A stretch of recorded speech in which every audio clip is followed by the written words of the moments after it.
Why is it so hard to move legislation for cannabis in Texas? Well, I guess let's think of it this way. When we see Olympic athletes, such as Simone Biles, for example, the world gold medal winning gymnast, she makes things look easy. It's not. It takes years of training and practice of making mistakes to learn to correct those mistakes and lead to a better result in the future. And that is just to get you functional, not enough to get you at that Olympic level. Well, we need to think of passing legislation in that way. Even though it seems that my bill had an easy pass with the governor's support, it really was a lot of work even with the support.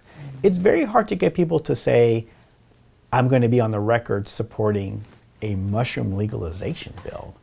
And because that is a stretch for a lot of people, regardless of party. Legalization bill. Okay, let's be clear. These are the magical kind that I'm supporting. So along the way, I had to produce a lot of not just one-pagers, but PowerPoints to give to people, to sit down with them, to provide the experts to speak with them.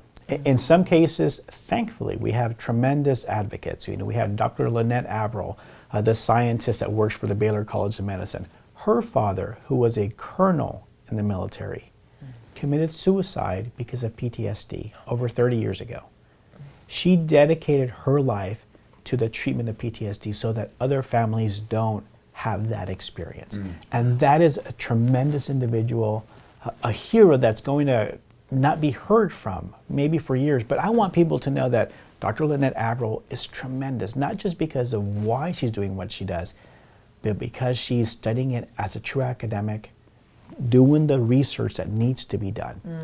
In addition, we had a number of special operatives, Green Berets, we had SEALs, SEAL Team 6 guys, the ones that are at the tip of the spear, sharing their stories with the different committees that first were having a hard time even getting the bill heard.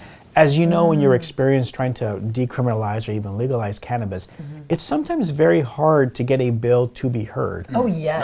Oh, yes. There were a number of great bills. I mean, Senator Joe Moody's legalization bill, we were sure would get at least a listen, just given his stature. That didn't even, it wasn't even heard. I mean, it's hard. And I think those committee chairs, sometimes they might be politically opposed to a given topic, but also, and I'll put this out there because I want these witnesses to realize this, sometimes witnesses hurt the cause. And I'm going to say this respectfully. If I had had, 5 or 6 or maybe even one person out there telling this committee, it's time to legalize shrooms because shrooms are good for you, without any science backing it, my bill's done. It is absolutely done, because that's not what those that are a little bit more conservative want to hear. Right. Because there's always a concern for abuse and people being harmed by a political decision.